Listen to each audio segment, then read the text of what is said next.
parte del mensaje que CAF quiere entregar a la humanidad a través de sus miembros.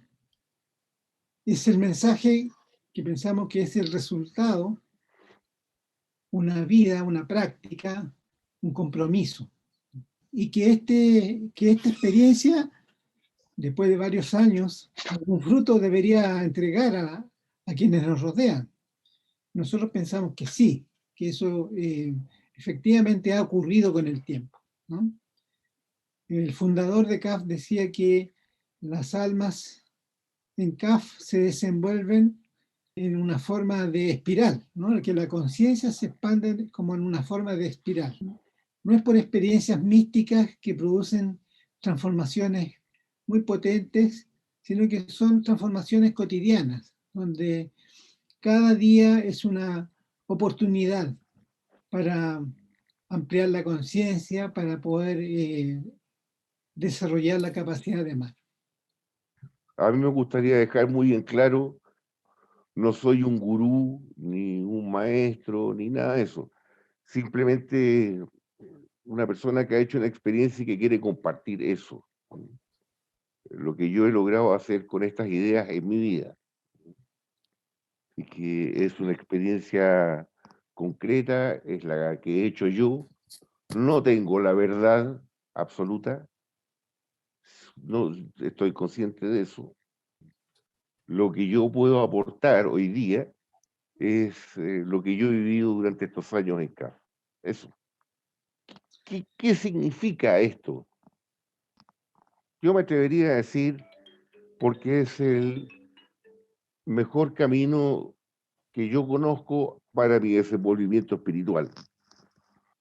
Hay una realidad que de alguna manera pienso que podríamos compartir.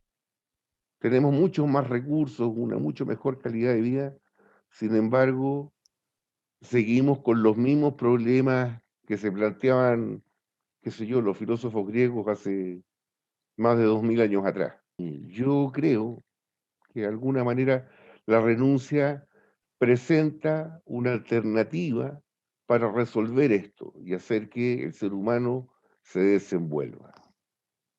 Por eso que para mí la renuncia es importante, porque aporta a resolver el gran dilema de la humanidad. Es cómo vencer el sufrimiento, cómo vencer el dolor, cómo dar sentido a esta experiencia, a esta vida que nos parece a veces tan raro. Y tal vez ahí sería importante tratar de explicar a la concurrencia qué es lo que entendemos por renuncia. Sí, bueno, pensando en esta pregunta, me di cuenta de que hay diferentes maneras de abordar una explicación de la renuncia, ¿no? Está, por un lado, el lenguaje cotidiano en el cual usamos el término y muchas veces la significación que tiene el término en el lenguaje cotidiano puede ser un obstáculo para mostrar qué significa realmente la renuncia, ¿no? Por ejemplo, si conjugamos el verbo, cuando yo uso la expresión renuncio y renuncio a algo concreto, en general tenemos la idea asociada de que uno deja, ¿no? Que cede, que entrega y que pierde, ¿no? O que es despojado de algo. Muchas veces a alguien le pasa que renuncia a su trabajo, no sé, y dice renuncio a mi trabajo. O a una posesión, renuncio a mi posesión, renuncio a mi auto, y también renuncio a una idea, o renuncio a controlar las cosas, renuncio a soltar el pasado, puede ser una persona del pasado o un recuerdo que puede estar de alguna manera distorsionando mi discernimiento y no me permite ver con claridad cómo decidir alguna situación. También renunciamos cuando salimos de nuestra zona de confort, cuando escuchamos a otro, cuando ayudamos, cuando somos generosos. Todas estas son formas de entender la renuncia en un lenguaje cotidiano. Yo he podido también darme cuenta que la renuncia puede ser obligada y puede ser voluntaria. La vida misma nos obliga a renunciar, ¿no? Cuando se muere alguien que no esperábamos, cuando dentro del plan que teníamos ocurre un imprevisto. Muchas veces nos pasa que esa situación nos lleva a tener que aceptar la nueva realidad, el nuevo presente, Y eso es renuncia, una renuncia que en muchos casos puede ser obligada. Ahora, lo interesante de la renuncia, si es que uno la incorpora en un proceso de desenvolvimiento, en un sistema, en un método, es que uno se puede entrenar para responder a la vida, al devenir. Ya los planes ya no son tan estrictos. O sea, consideramos que los imprevistos forman parte del plan también. Y podríamos perfectamente, cuando ocurre un imprevisto, alguna situación que no estaba dentro de nuestros planes, convivir con esa nueva realidad y ser capaces de responder a la situación que aparece en ese momento, sin tener que dilatar una respuesta adecuada debido a que no queremos aceptar lo que está pasando. De ese punto de vista también veo que hay renuncias conscientes y renuncias inconscientes. Muchas personas, muchos seres que conviven con nosotros renuncian inconscientemente, más bien reaccionan, ¿no? Pero de alguna manera forman parte de la vida y están contribuyendo a que la vida devenga, fluya en alguna dirección, ¿no? Y está la renuncia consciente, que en cierto modo es la renuncia que queremos plantear, instalar, digamos, esta práctica de la renuncia en una forma de vida, incluyendo dentro de un método actividades que paulatinamente nos lleven a estar cada vez más conscientes de la vida que estamos viviendo y de las decisiones que vamos haciendo. Bueno, y así también hay renuncia por amor, por interés personal, por miedo. Yo antes no veía que la renuncia también puede ser tomada por alguien que no quiere desenvolverse espiritualmente. Por ejemplo, un mafioso puede tener actitudes de renuncia para su interés personal. Cuando ingresamos al camino, muchos de nosotros hemos asumido el proceso de desenvolvimiento espiritual como una cosa personal. Por lo tanto, es un objetivo personal aprender a dominar la técnica de la meditación, ser puntual y decir, vamos perfeccionando nuestra personalidad corriente que se adecua muy bien a la realidad que estamos viviendo y nos va bien, logramos éxito. Nuestra vida cambia también en varios aspectos. Por ejemplo, aprendemos que el ahorro es importante, que la economía prudencial es importante. Y eso hace que nuestra calidad de vida mejore y sea mejor que la de muchas personas que nos rodean. Pero es una etapa en la cual la renuncia, según un maestro de CAF, sería la renuncia positiva, ¿no? De la afirmación personal, del sacrificio, del logro de virtudes positivas. La renuncia no es solamente eso, ¿no? Hay renuncia por amor. Esa es la renuncia que cuesta menos. Por ejemplo, cuando nosotros queremos a alguien, una noche cualquiera me llama por teléfono y me dice que tiene una dolencia, que le duele el estómago y necesita ir a la clínica. Y me llama a las 3:30 de la mañana, ¿no? Obviamente que yo puedo, por amor, ir, ¿no? Y no voy a hacer tanta queja, digamos. En algunos casos ni siquiera me voy a quejar, porque es un amor que no es para mí ningún obstáculo llegar a practicar esa renuncia, ¿no? Y así, renuncias por amor tenemos todos los días.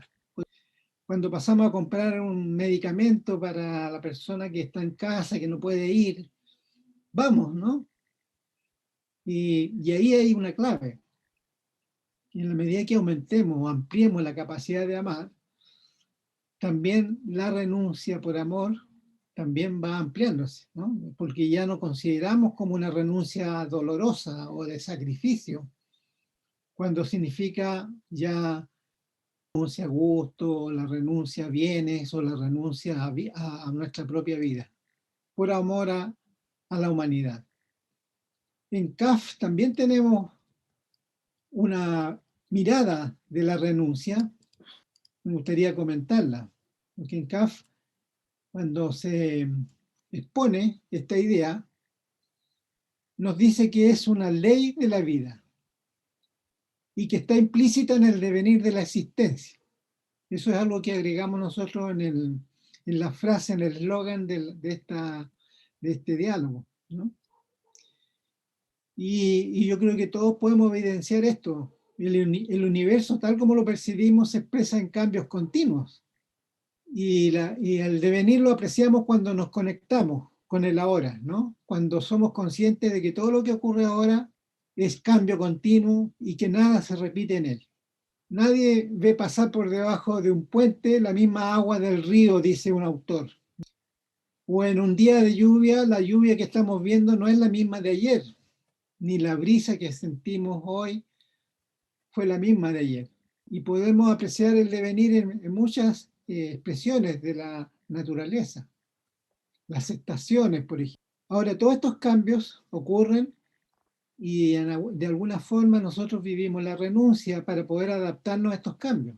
O sea, viene la época de verano y usamos poca ropa, viene la época del frío y nos abrigamos, o los cambios diarios, el día y la noche. En el día apagamos las luces, llega la noche y encendemos las luces. Son acciones que responden a una realidad, a un momento, ¿no? Ahora, en estos casos, la respuesta nuestra es casi como espontánea, obvia. La renuncia está incluida ahí en esa respuesta, en esas acciones que hacemos. Hay otras situaciones en que cuesta más darnos cuenta qué es lo necesario para esa situación, qué es lo que merece ser atendido en un momento determinado. Y eso requiere un nivel de atención y de conciencia de la situación y de conexión con el presente, ¿no? Por eso que esa mirada de la enseñanza de CAF como una ley de la vida nos está informando que el devenir con todas sus manifestaciones, con todo el cambio, nos demanda a los seres humanos entonces estar como sincronizado con esos cambios, estar siempre en sintonía con esos cambios. Esa forma de estar en el continuo cambio, de alguna forma es estar siempre en el presente continuo, atendiendo lo que merece ser atendido. La renuncia me ayuda a desprenderme de aquellas características que yo creo con las que me identifico, ¿no? Y me ayudan a encontrar el ser esencial, el espíritu que está dentro de mí. Cuando yo aplico la renuncia a través de los distintos métodos que hay o metodologías, pero lo que estoy haciendo es romper la identificación que yo tengo como persona, con la personalidad, y dejar aflorar lo mejor que hay en mí. Alguien por ahí decía, me lo hicieron notar, la renuncia es todo aquello que me permite realizar lo mejor de mí, lo más esencial. Camino a la renuncia tiene que ver con eso, básicamente, tiene que ver con romper las identificaciones con ese falso yo que hemos fabricado y permitir que nuestro auténtico ser se manifieste acá, en esta vida, y nos ayuda durante todo el transcurso de nuestra vida a ir soltando cosas que en realidad no somos. Claro. Hay muchos ejemplos sobre qué identificaciones uno puede tener. ¿Mm? Los roles que juega en la vida, las circunstancias que le tocan, la nacionalidad que tiene, pero en realidad eso son cosas que uno fija en la mente, no son reales. Y de alguna manera encadenan nuestra esencia, encadenan nuestro espíritu y no lo dejan manifestarse. Así es que la renuncia tiene ese aspecto que es lo fundamental. Soltar lo que no soy para liberar lo que realmente soy en esencia. Sí, no es tan fácil describir una experiencia que por mucho tiempo es muy subjetiva, en CAF por lo menos. Si hay un tema que no hablamos con frecuencia con las personas que nos rodean es de la renuncia, ¿no? Nos cuesta mucho hablar de la renuncia porque como que no sabemos exactamente qué está pasando en nuestras vidas debido a la renuncia.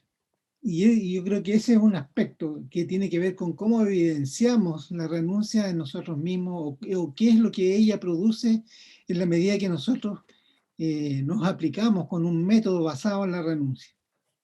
Yo podría decir algunas cosas concretas que recuerdo que eran mi forma de manifestarme en mi vida y que eso ya ha cambiado radicalmente.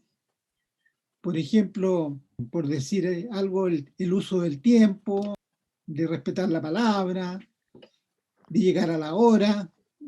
Paulatinamente, los compromisos que voy tomando los tomo más conscientemente, de modo que dejo de llegar y decir que sí a todo.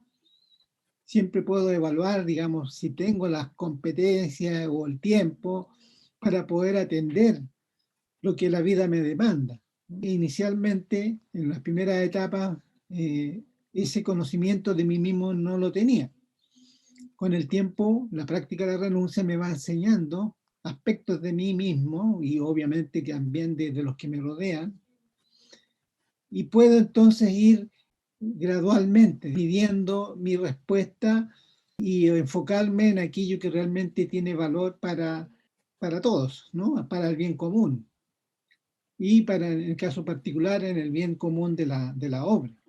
Un poco esas son evidencias que, bueno, claramente sería ya entrar en algo muy personal, pero hay muchas experiencias que todos, por lo menos los que estamos en CAF, tenemos y que muestran cómo la renuncia, entrenándonos en ella sistemáticamente, eventualmente entonces la forma de mirar las cosas, el contexto con que evaluamos nuestras propias decisiones son más inclusivas, ¿no? Son menos personales. Esa es como podría decir la evidencia, ¿no? O qué produce la renuncia. A mí me gustaría señalar que en la medida que uno se entrena, practica, va aprendiendo y va soltando lo que no es, y emerge nuestra real naturaleza, uno va adquiriendo características que originalmente no sabía que estaban allí. Para mí es importante, por ejemplo, la manipulación por terceros se hace mucho más difícil. Como estoy consciente, estoy despierto, estoy atento, aceptando la realidad de la vida, cuando alguien quiere meterme mano en la cabeza y decir acá esto, es muy difícil. Y esto porque hay un mayor grado de libertad interior. Es decir, hago lo que quiero, suena muy orgulloso, muy pedante, pero en realidad hago lo que mi corazón quiere hacer, lo que mi real ser quiere hacer. En CAF llamamos eso vivir la vocación, ¿no? Hago lo que realmente mi ser interior quiere hacer. Otra característica es que uno tiene conductas coherentes. Si esto es lo que quiero hacer con mi vida, vivo de acuerdo a eso y no a otras cosas. No me dejo arrastrar por tendencias, por modas, por ganas, por gustos personales, porque coherentemente vivo lo que quiero vivir realmente. Pero a través de este ejercicio se va limpiando y va apareciendo eso. Y uno va dejando muchas cosas atrás, cosas que realmente ya se dan cuenta que son trucos de la mente, son ilusiones que muchas veces nos encadenan a formas de vida que no son auténticas. Todo esto parte, yo diría, por una práctica muy básica, que es el hacer silencio. No simplemente quedarme callado, ¿ah?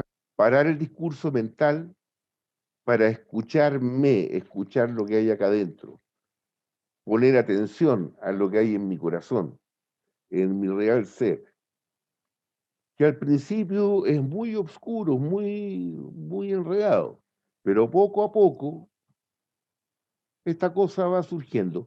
Algo que me gustaría señalar, que todo este ejercicio del desenvolvimiento espiritual no es una moda, no es un hobby, no es algo choro para hacer, es algo que requiere trabajo y trabajo metódico durante muchísimo tiempo. Yo me atrevo a decir, lleva toda una vida. mayor discernimiento se logra a través de esto.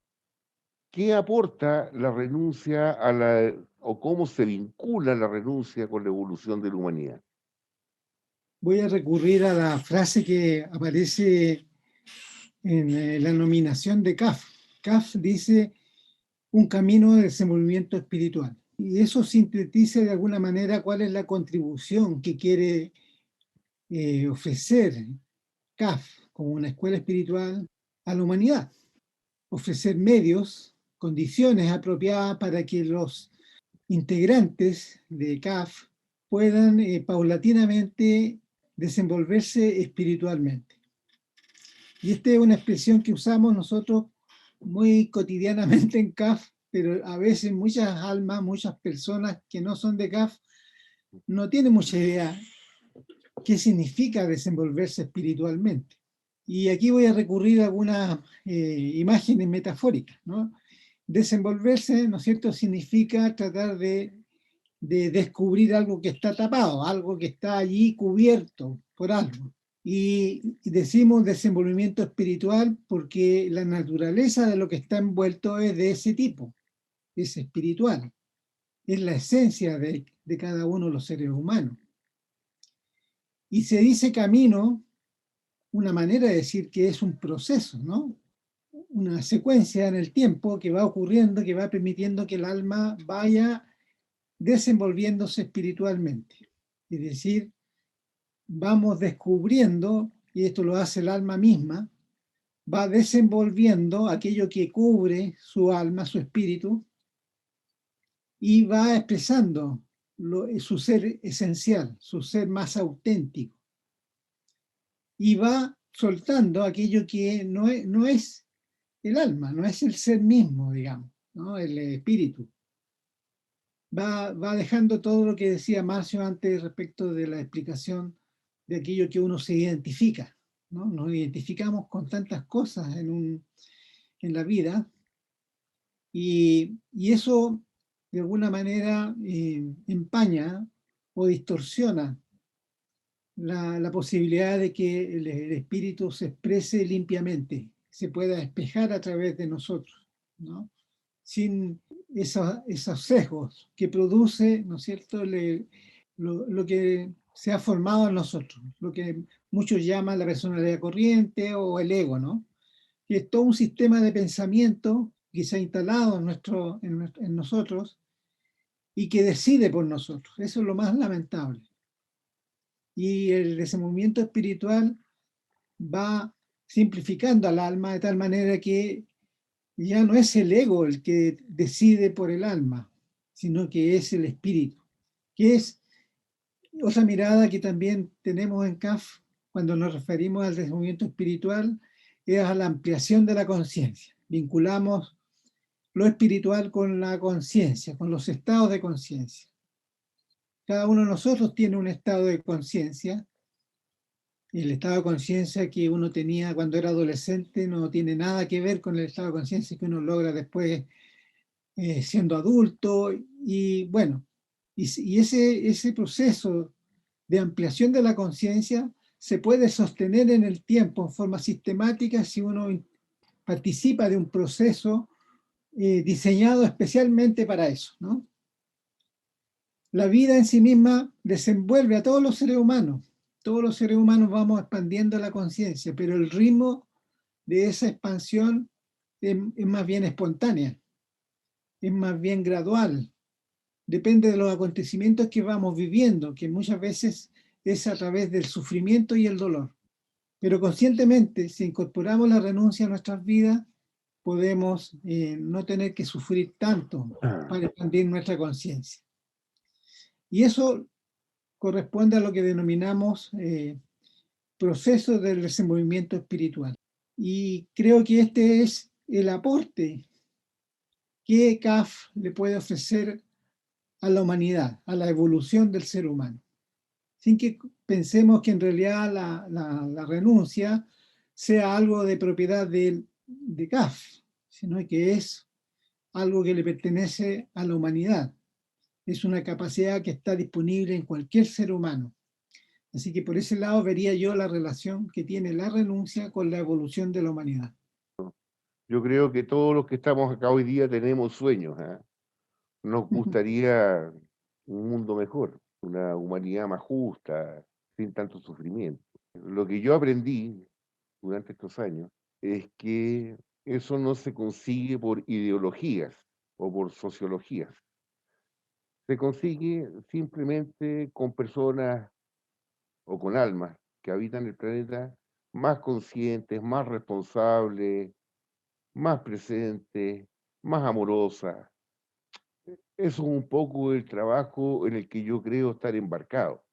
El desenvolvimiento espiritual, si fuera general para todos los seres humanos, como creemos que en algún momento tendrá que ocurrir, indudablemente que va a producir una humanidad con una calidad de relaciones distinta, superior.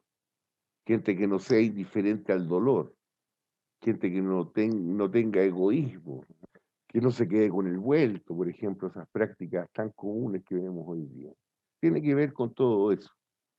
Pero eso se construye en base a personas comunes y corrientes, como todos nosotros, pero que están empeñadas en aportar lo mejor de sí.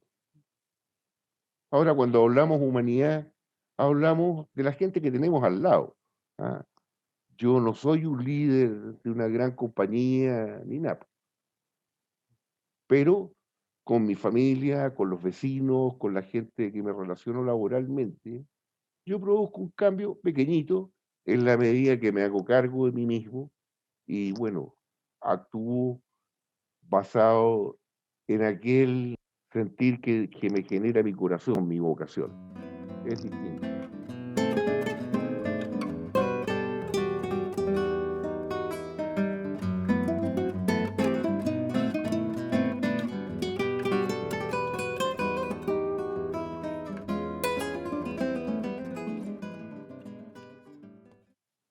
La responsabilidad no es un deber impuesto, es, a ver si uno se fija en la etimología de la palabra, responsabilidad viene de responder, de cómo yo me hago cargo de una parte de la realidad y respondo a ella. Si yo respondo desde lo auténtico que hay en mí, eso no me quita libertad. Al contrario, cuando yo respondo haciendo lo que yo quiero responder, estoy siendo yo, estoy siendo libre. Ahora, también libertad, la palabra se presta para enredos. La libertad, pienso yo, no es seguir el primer impulso que se me cruza por las emociones, por las pasiones o por la mente. Esos son muchas veces automatismos. La libertad tiene que ver con la manifestación concreta del ser real, del espíritu que soy yo realmente. Sin responsabilidad, sin que yo responda a la realidad de la vida, no hay libertad.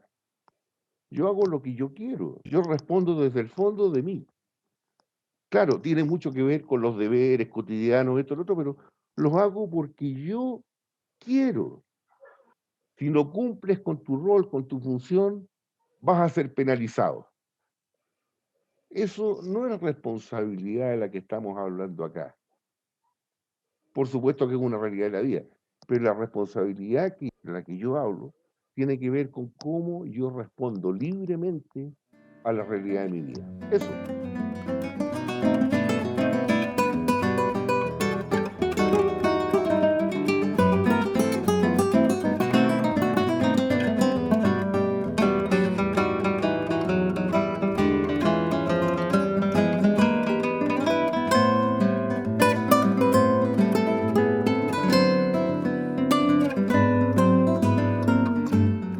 Hemos apreciado que hay una tendencia como a querer seducir a las almas para CAF, pero les presentamos temas que nos van a la médula de ese movimiento espiritual. Es decir, por ejemplo, el autoconocimiento, ¿no? O quiere ser mejor persona, o quiere ser feliz, ¿no es cierto? Y ahí aparece velada la práctica de la renuncia. Es decir, está claro que en el proceso de que el alma encuentre lo que busca, está la renuncia. pero no se presenta la renuncia muchas veces, ¿no? No es que no estoy diciendo que no a veces no se haga, pero uno lo puede ver cuando se tratan aspirantes o incluso a los patrocinados.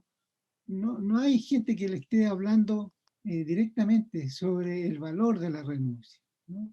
Por lo menos es lo que yo he visto cercanamente en mi grupo de CAF, digamos. No es que tampoco pueda hacer una generalización y esto ocurre en todas partes, pero tiene un poco que ver con, por ejemplo, los significados que tiene la palabra, que puede ser amenazante para las personas que, por ejemplo, están muy identificadas en un sentido de posesión, y que alguien les diga que no pueden salir de un radio, o que no pueden salir, o que tienen que asistir a ciertas actividades periódicamente, y eso les va a quitar tiempo para otras actividades.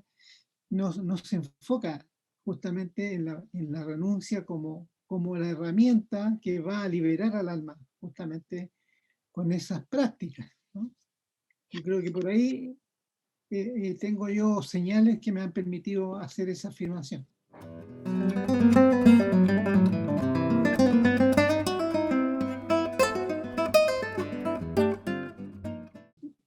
Desde el punto de vista de que somos conciencia y voluntad, yo creo que participan ambos elementos. A mí me llama la atención, en Occidente se promueve más la voluntad, ¿no? La voluntariedad, el esfuerzo por el éxito. Y en cambio en el Oriente, corrientes espirituales más bien enfatizan la vida espiritual ampliando la conciencia. Pero ni uno ni lo otro se hacen cargo de toda la realidad.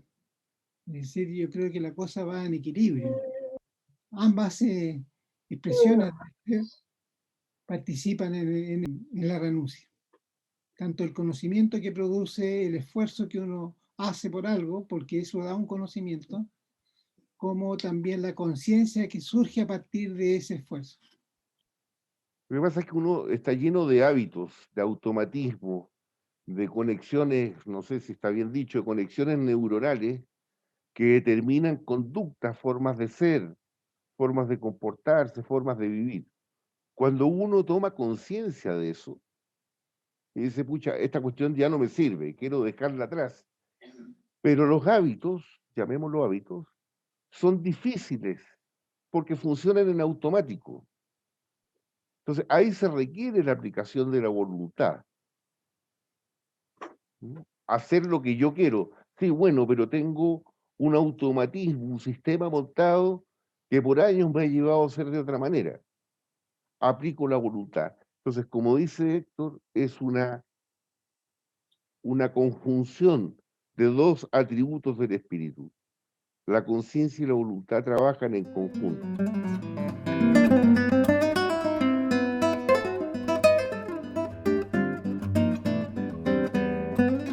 Los defectos son una manera de referirse a una forma de mirar en que supone que hay perfección, ¿no es cierto? De modo que, claro, podría ser que alguien en ese enfoque, en ese sistema de pensamiento, perspectiva para mirar las cosas, la renuncia implique eso, ¿no? Mejorar sus defectos. Pero parece que hay otras formas también más, otras que permiten no mirar tanto el defecto, sino que a lo mejor lo que es necesario. Y más allá de la cultural que tenemos muchas veces cuando cometemos errores, es la falta, la culpa, ¿no? Y también me contamina mucho esto de vivir la vida espiritual. Por aquí lo que se trata, como lo entiendo yo, es liberar el espíritu. No se trata de enriquecer la personalidad haciendo o consiguiendo una personalidad virtuosa. ¿Ah? No, no tiene que ver con eso. Tiene que ver con liberar lo esencial que está en mí. Entonces, si hay defectos que me encadenan, que mi ser real se manifieste, claro, hay que trabajarlos. Al final eso se transforma en unas personalidades súper rígidas, son unos pesados y que no liberan su esencia. No, yo tengo cierta aprensión al tratar el tema. No, no lo veo como el trabajo con los defectos, yo lo veo como un trabajo de libertad interior. Eso.